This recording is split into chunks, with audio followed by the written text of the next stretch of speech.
Okay, for this next project in 2A, we're going to go back and open up our lines file.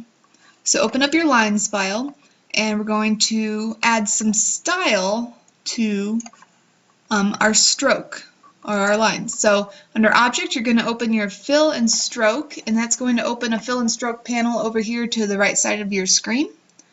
So what we're going to do is, first of all, if I select an object, let me just show you a quick zoom option. If you say zoom selection, it'll put whatever you have selected and it'll fill the window with it. So go ahead and select an object and hit zoom selection to really zoom in on that one object. And we're going to adjust the stroke style of this line. So under my stroke style tab up here, let's go down to the dashes drop down menu, and you can see all these different dashes and dots that I can apply to my line. So once I've applied it, it's kind of hard to see. So I can either zoom in more, or I can increase my width for my line, and that'll bring it in a little more.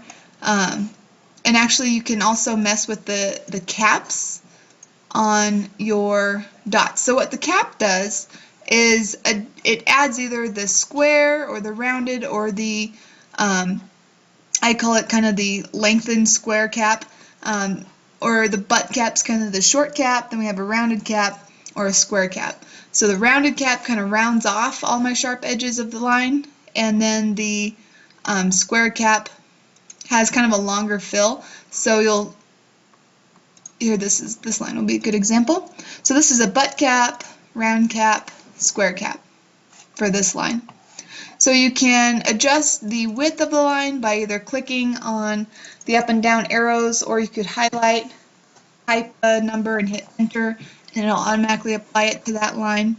So go ahead and kind of experiment with the size and dash style that you want your line to have. And once you find something you like, go ahead and zoom back out, because we're going to apply that style to our other lines, and this is going to be really easy and a simple trick. So we're going to select the line that we created the style with, and we're going to hit Control-C to copy, or you can go up here to Edit and Copy. And then I'm going to select, by holding Shift, I'm going to select both of my other lines, go back up to Edit, and say Paste Style. And that copies the style I created for my one line and applies it to both of my other lines. So that's just a quick and easy way. If you create a line and you really like the style you have for it, you can just copy and paste it onto other lines that you've created. So go ahead and save that, and then make sure that's your styles file, and go ahead and close that. So now we're going to move in to Lesson 4. So open a new Inkscape document, and this time we're going to mess with the calligraphy tool. So we're going to save this file as, you're going to name it calligraphy. And you'll notice here, these are all my Section 2A assignments. So by the time we're done with Section 2, or Assignment 2A, we're going to have 5 different files in that folder. Okay, so right now we're on calligraphy, so we're almost done. We still 2 to complete, but right now we're on calligraphy. So we're going to save this one as calligraphy. I already have it saved, so I'm going to cancel out, but make sure you're saving it as calligraphy. And we are going to play with the calligraphy tool, which is this tool down here. So select your calligraphy tool, and you'll notice up in this drop-down menu up here, there's all these different presets for our calligraphy tool. So you're going to want to create a new default. So go ahead, make sure though, since I just opened this straight from the other project I just had, okay, looks like it didn't carry over my stroke style, so I should be okay. But go ahead and create a new, you're going to create a default preset by going down and clicking on Save, and type in default and save, and that will create a default setting for you. So once you've created that, go down and select your default setting, and we're just going to simply click and drag across the top of our page. Okay, it does apply it. So I want to go in and make sure that the stroke and fill are set up correctly. So for stroke style, I want to make sure I just have a solid line, and for fill, I want to make sure that this line is getting filled in.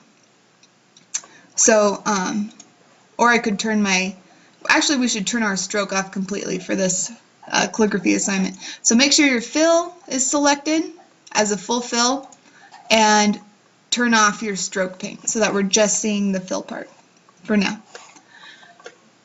Okay, so then we're going to go and through and experiment with each of these different presets. So we already used default. Now we're going to use the dip pen, and we can just click and drag across. That's our dip pen for calligraphy.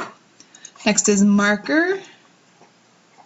Okay, a little bit thicker. So you're getting an idea of all the different presets that there are for our calligraphy tool.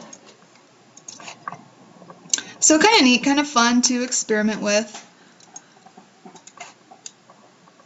I kind of look at this as different brush heads for this tool. There's a nice thin one if you need something thin, and we've already used default. So you should, by the time you're done, you should have 1, 2, 3, 4, 5, 6, 7 different lines across your page, and should look similar to this, letting me know that you've gone through and tested out each of the calligraphy tool presets. And that's all there is to it for this one. So you can just go ahead and file save. Make sure that you're saving that as calligraphy, and you are done with that one.